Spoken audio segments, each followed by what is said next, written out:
아니 팰리세이드보다 이게 더 나은데?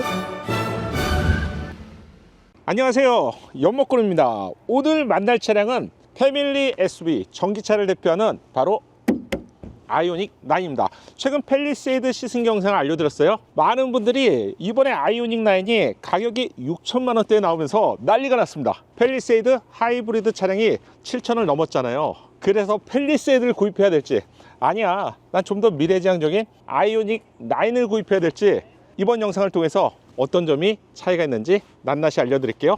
그리고 우리가 팰리세이드 영상에서 1열, 2열, 특히 3열 공간을 저희가 측정해 드렸잖아요. 많은 분들이 아이오닉 9의 3열 공간도 궁금해 하셔서 직접 측정해 보겠습니다.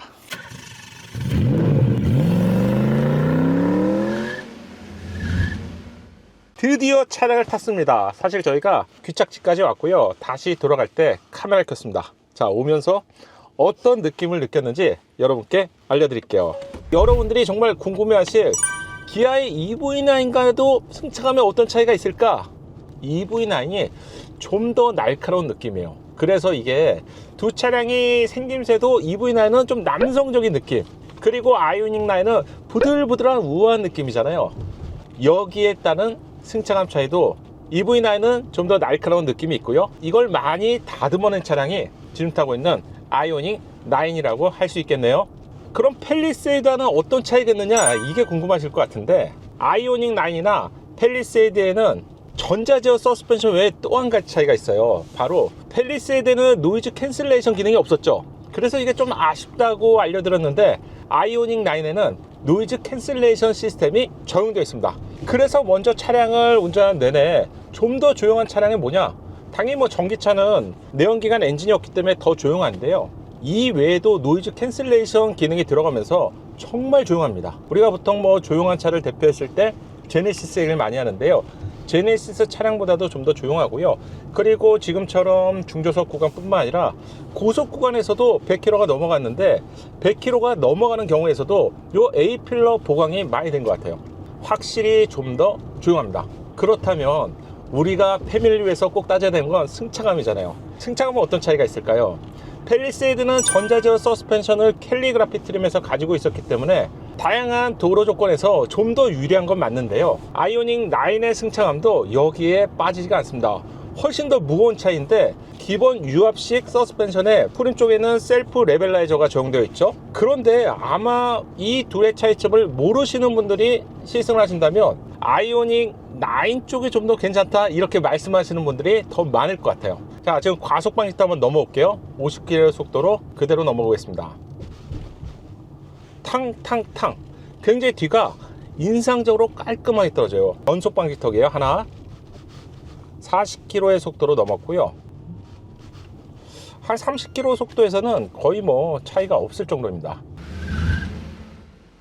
승차감을 완성하는데 실내 소음 역시 굉장히 중요한데요, 실내 소음은 아무래도 전기차인 아이오닉 9이 더 조용할 수밖에 없는데, 노이즈 캔슬레이션 기능까지 적용되면서 정말 조용해요. 전기차에서는 조용하다 보니까 다른 소리에 집중하게 되는데, 모터 쪽에서 넘어오는 소음은 이제는 거의 없다고 해도 될 것 같고요, 1열 팬더 앞쪽에 전륜 바퀴, 2열 후륜 바퀴에서 들어오는 소음도 이 급에서는 아마 이만한 차량을 찾기는 힘들지 않을까 생각합니다. 다만 조금 차이점이 있다면, 지금 차량이 아직까지 양산차가 아니어서 그런지 약간 실내에 작은 잡소리들은 좀 있는 것 같아요. 전기차라서 이 소리가 조금 더 들리게 됩니다.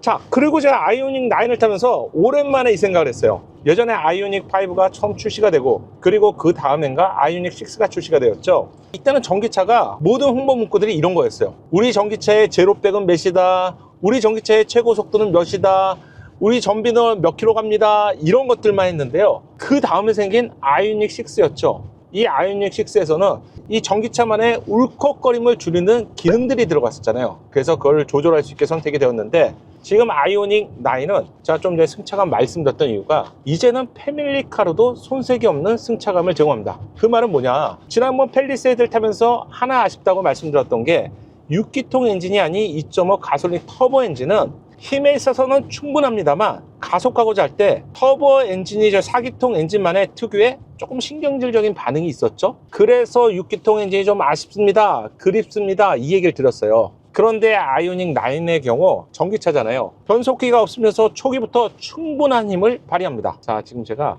엑셀러레이터 한 5번만 연속 조작해 볼게요. 하나, 둘, 셋, 넷, 다섯. 차가 울컥 하는 영상들이 이제는 없어요. 그래서 이 차량을 보통 패밀리 목적으로 구입하실 것 같은데, 저는 이런 이유 때문에 패밀리 차량에 기본적으로 갖춰야 될 부분들은 빠릿빠릿함이 아니거든요. 부드러운, 우리 가족이 편하게 느낄 수 있는 승차감인데, 거동의 관점에서, 그리고 변속의 관점에서, 그리고 승차감을 완성하는 MVH 소음 면에서도 아이오닉 9의 매력이 좀 더 높지 않나 이렇게 생각이 들고요. 여러분들이 두 차량을 실제 시승해 보시고요, 어느 쪽이 더 여러분들의 라이프 스타일에 맞는지 체크해 보시면 좋을 것 같습니다. 우리가 가장 많이 이용하게 되는 운전자 시트의 경우 그래도 부드러운 성향을 가지고 있고요, 조금 살짝 단단한 느낌도 있는데, 이 느낌과 아이오닉 9의 서스펜션 느낌과도 굉장히 유사합니다. 제가 조금 전에 팰리세이드의 경우 전자제어 서스펜션이 적용되어 있다고 알려드렸잖아요. 이 전자제어 서스펜션이 결국 쇼크옵쇼바 댐핑을 통해서 댐핑의 어떤 압력을 조절하는 건데, 지금처럼 회전 구간이나 코너링 구간에서는 당연히 전자제어 서스펜션이 적용된 차량이 좀 더 유리합니다만, 지금 타고 있는 아이오닉 9의 경우 차량 자체가 기본적으로 무거워서 그런지 좌우로 귀뚱귀뚱하는 롤링 쪽은 지금 타고 있는 아이오닉 9 쪽이 좀 더 좋은 인상을 받게 되고요. 그리고 이번에 개선된 것 중에 하나가 바로 카메라 기반 사이드 미러인데요, 이게 우리가 아이오닉 9만 해도 형상을 포함해서 좀 어색했단 말이죠. 외부 디자인은 거의 도시락 같은 느낌이었고요, 그 이후에 나온 디지털 사이드 미러도 좀 어색했는데요, 자 보세요, 정말 많이 크기가 줄어들었습니다. 그래서 외부에 이렇게 쳐다봤을 때 운전자의 시야를 방해하지 않으면서 양쪽에 있는 카메라 기반의 디스플레이가 이제는 제법 편안하게 느껴지고요. 그리고 내연기관 차량에서는 이 계기판에 이 카메라가 나타나잖아요. 이거보다도 확실히 이렇게 쳐다보면서 느낄 수 있다는 점이 좋습니다. 실제 미러가 아닌 카메라 기반이기 때문에 우리가 뒷차의 거리를 알 수 없어요. 그런데 지금 보시는 것처럼 주황색과 빨간색으로 두 단계로 구분을 해놨기 때문에 이건 익숙해지면 제법 괜찮을 것 같아요. 특히 눈이 오건 비가 오건 어둡건 일관된 화면으로 보여준다는 점이 이런 카메라 기반 사이드 미러의 장점이라고 할 수 있습니다. 지금 시승을 시작해서 처음에 완충한 상태에서 왔는데요, 아마 전기차에서는 얼마나 멀리 가느냐, 그리고 얼마나 빠르게 충전할 수 있느냐, 이건 여러분들이 너무 중요하게 생각하시잖아요.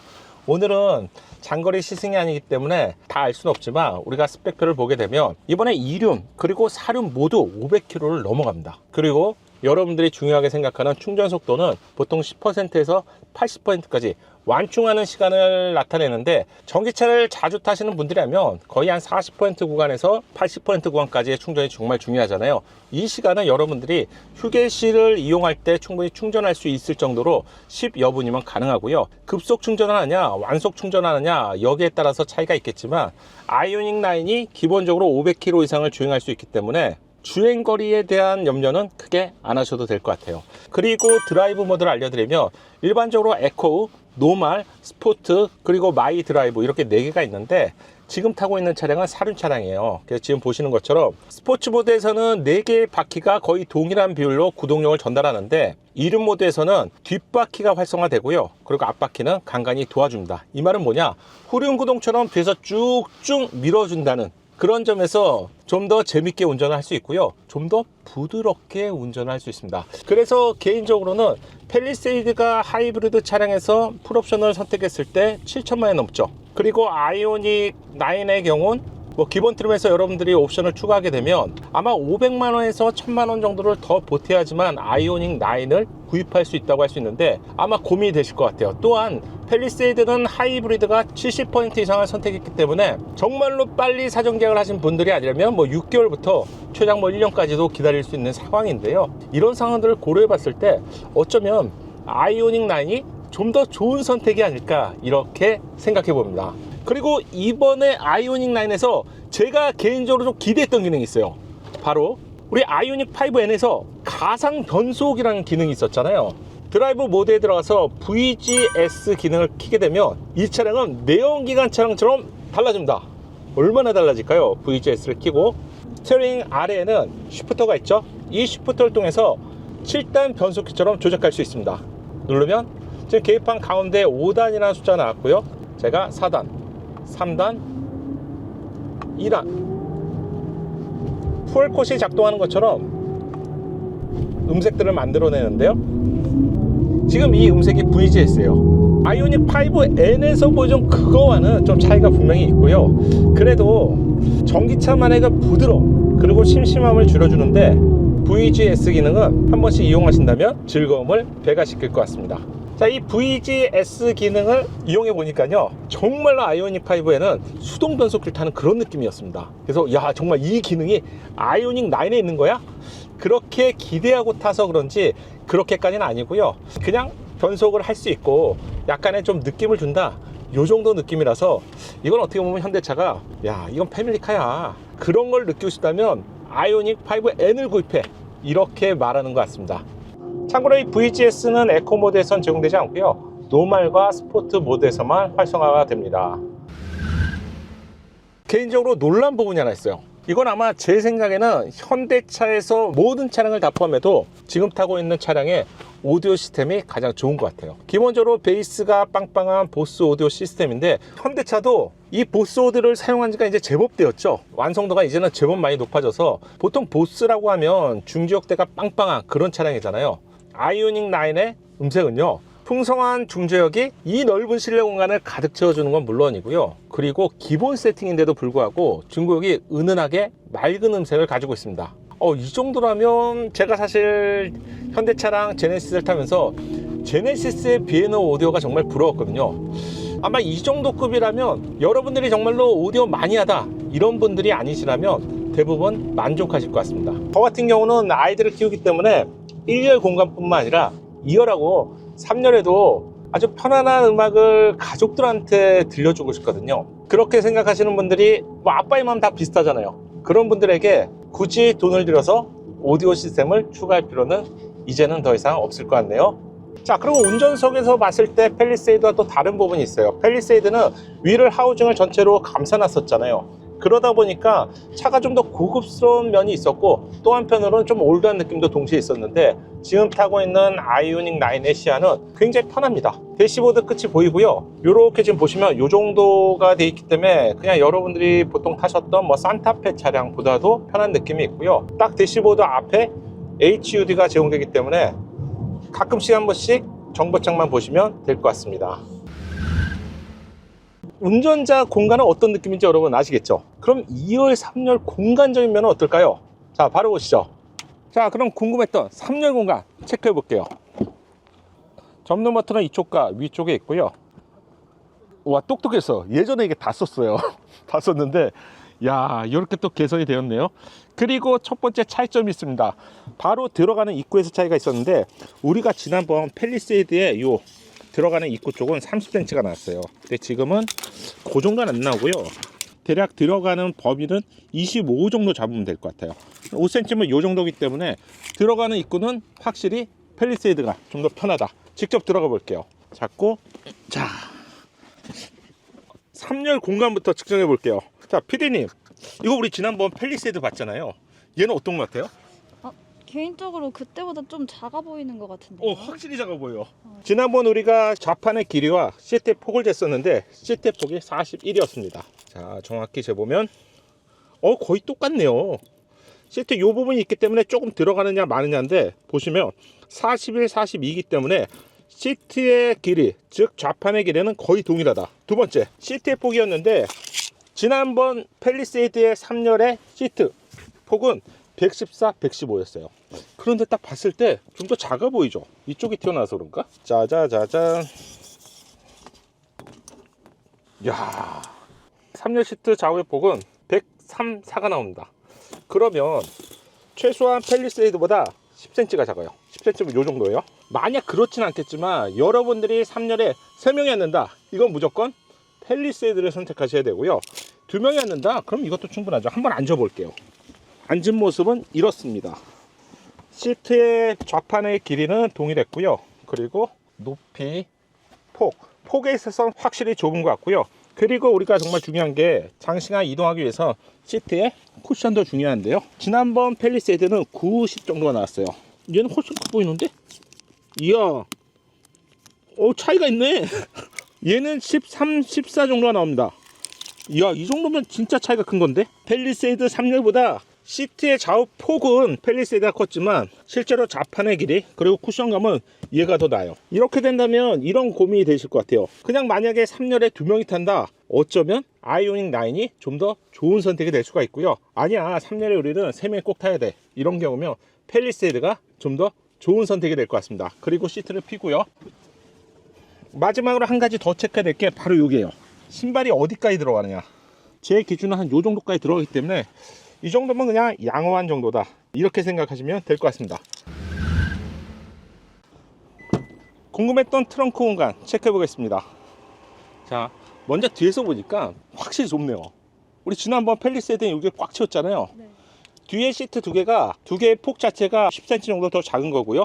그리고 이쪽 와보세요. 이쪽에는 전동식으로 2열과 3열을 눕힐 수 있습니다. 2열, 3열. 이야, 근사한데? 3열은 헤드레스트가 자동으로 접혔고요. 그리고 2열 시트가 지금 뒤로 빠지고 있어요. 이유가 앞에 모니터가 있잖아요. 똑똑해졌다. 똑똑해졌어. 예전에 제네시스 브랜드도 모니터가 있는 경우 닫거나 멈춰였는데요. 이렇게 똑똑해졌습니다. 완전히 접히네요. 자, 그럼 궁금했던 차박 공간 측정해 보겠습니다. 먼저 트렁크. 2열 시트 정확히 뒤에서 가장 긴 중앙 쪽은 53이 나옵니다. 그리고 많은 분들이 2열 시트에서 트렁크 끝까지의 길이가 궁금하시죠? 2열 시트에서 트렁크까지의 길이는 정확히 118입니다. 이 정도면 거의 팰리세이드와 비슷한데요. 그리고 1열 시트, 이 중간에 지금 보시는 요 중간에 차박 쿠션이나 7인승은 요 중간에 막혀 있겠죠. 헤드레스트 끝에서 중앙까지의 길이는 정확히 186입니다. 이것도 오차 범위는 있지만 거의 팰리세이드와 비슷하고요. 그리고 여러분들이 1열 시트에서 끝까지, 지난번에는 2m 7 정도가 나왔었고요. 여기까지가 2m고 2m 24, 1열 뒤로 본다면 얘가 아이오닉 9이 좀 더 실내 공간이 큰 것을 예상해 볼 수 있습니다. 마지막 한 가지만 더 확인하시죠. 휠하우스가 트렁크 공간에서 가장 좁은 곳이고요. 그리고 휠하우스 뒤쪽이 가장 넓은 곳입니다. 두 가지 측정해 볼게요. 휠하우스와 휠하우스 중간에 좁은 쪽은 105 정도 나옵니다. 정확히 10cm가 작은 것 같아요. 아까 우리가 시트에 앉았을 때도 약 10cm가 작다고 했는데 이 폭도 거의 10cm 정도가 작은 것 같고요. 이번에는 가장 넓은 쪽을 측정해 보겠습니다. 휠하우스 뒤쪽이고요. 뒤쪽에서 여기까지 135, 6 정도가 나와요. 정확히 이 정도 나옵니다. 135, 136 정도가 나옵니다. 아이오닉 9과 대형 SUV 팰리세이드와 예상외로 이 공간에 좀 차이가 있었어요. 지난번 팰리세이드는 1열 시트 뒤에서 끝까지 됐을 때 2m 8 정도가 나왔는데 아이오닉 9에서는 2m 20이 넘어갑니다. 즉 이 공간이 전기차인 아이오닉 9이 좀 더 여유가 있다고 볼 수가 있고요. 만약에 여러분들이 차박을 해서 시트를 모두 눕힌다고 할 때는 아이오닉 9 쪽이 좀 더 유리하다고 할 수 있고요. 반대로 내가 3명 또는 4명이 눕는데 성인이다, 이렇게 된다면 폭이 넓은 쪽이 좀 더 낫잖아요. 특히 다리 공간 쪽, 휠하우스와 휠하우스 쪽은 아이오닉 9보다는 팰리세이드가 약 10cm가 더 넓었습니다. 이걸 꼭 참고하시면 좋을 것 같네요. 시승을 마치면서요, 고민이 지금 더 늘었습니다. 팰리세이드일까? 아니면 아이오닉 9일까? 이건 여러분들이 판단하시면 되는데, 팰리세이드는 좋은 승차감의 전자제어 서스펜션이 승차감을 높이는 데 일조했었죠. 반대로 아이오닉 9은 기본적으로 롤링 자체가 팰리세이드보다 좀 더 없기 때문에 전자제어 서스펜션은 적용되지 않습니다. 반대로 아이오닉 9에만 있는 기능은 노이즈 캔슬레이션 기능이잖아요. 가뜩이나 조용한 전기차를 더욱 조용하게 만드는 기술이 아이오닉 9에 들어갔습니다. 그렇다면 가격과 2열, 3열 공간을 따지시면 되는데, 좀 전에 2열과 3열 공간 보셨잖아요. 그런데 2열 공간도 제가 측정해 보니 1열 뒤에 공간은 아이오닉 9 쪽이 좀 더 여유가 있었고요. 그리고 시트 자체가 좀 더 높은 것인지 신발 앞부분이 좀 더 많이 들어갔습니다. 1열과 2열은 비슷한 상품성을 가지고 있지만 3열에서는 차이가 확실히 있었는데, 3열 공간적인 면에서 3열 시트의 좌우폭은 팰리세이드가 무려 10cm가 더 넓어요. 자, 그러면 만약에 3명이 탔을 때 무조건 팰리세이드가 유리하겠죠. 그럼 2명만 탔을 때 어떠냐? 2명이 타더라도 여러분 어깨를 이렇게 붙이고 앉는 것보다는 그래도 조금 떨어져 있는 게 낫기 때문에 3열 공간은 펠리세이드가 좀 더 낫다고 할 수가 있고요. 다만 시트의 두께는 펠리세이드보다 아이오닉 9이 좀 더 두껍기 때문에 이건 어느 쪽을 선호하시느냐 여기에 따라서 달라질 것 같습니다. 지금까지 새롭게 출시된 아이오닉 9을 살펴봤는데요. 정말로 패밀리 SUV로 한 대쯤 구입하고 싶은 차가 나온 것 같습니다. 이 차량은 하체도 한번 들어보고요. 과연 기존 아이오닉 5나 EV9과 어떤 점이 차이가 있는지 이 부분도 다음에 체크해 보겠습니다. 지금까지 연목구름이었습니다. 감사합니다.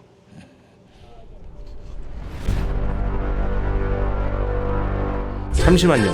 신차 구입할 때 연목구름 웰카 한번 이용해 보세요. 구입하라는 것이 아닙니다. 여러분들도 다 알아보시고요. 가장 좋은 조건과 한번 비교해 보세요. 현금 구입 시 2% 캐시백이 있고요. 생색내기 사은품을 주는 것이 아니라 업계 최고의 썬팅 필름으로 시공해 드립니다. 이것만 챙기셔도 다른 조건보다는 월등할 것 같습니다. 궁금하신 분들은 영상 하단을 참고하시면 좋을 것 같습니다. 제가 준비한 영상은 여기까지고요. 보다 좋은 영상으로 인사드리겠습니다. 다음 소식도 기다리지 않고 자동으로 받고 싶다면 채널의 구독과 알림 설정 잊지 마세요. 감사합니다. 작은 도움이 되셨다면 좋아요 부탁드리고요. 구독과 알림 설정을 통해서 정확한 신차 정보를 빠르게 만나보세요. 감사합니다.